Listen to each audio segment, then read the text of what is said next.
આજે મને જણાવતા ખૂબ જ આનંદ થાય કે મારા સોળ રાધનપુર વિસ્તારમાં પાટણ અને બનાસકાંઠા જિલ્લામાં જે ખેડૂતોની માગણીને લાગણીને માન આપીને ગુજરાતના મૃદુ ને મક્કમ મુખ્યમંત્રી આદરણીય ભૂપેન્દ્રભાઈ પટેલ સાહેબ, નાયબ મુખ્યમંત્રી હર્ષભાઈ સંઘવી સાહેબ, ગુજરાત વિધાનસભાના અધ્યક્ષ આદરણીય શંકરભાઈ ચૌધરી સાહેબ અને સિંચાઈ મંત્રી સાહેબે જે મારી રજૂઆતને ધ્યાનમાં રાખીને એ કેનાલના સિંચાઈના પાણી એ એપ્રિલ મહિના સુધી ચાલુ રાખવાની જે મેં માંગણી કરી અને એ માંગણીને મારી માન આપીને એ ખેડૂતોને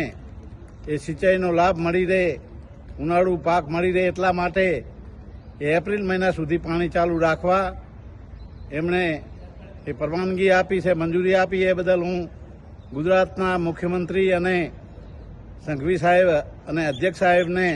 સિંચાઈ મંત્રીનો હૃદયપૂર્વક ખેડૂતો વતી ખૂબ ખૂબ આભાર માનું. અસ્તુ ભારત માતા કી જય.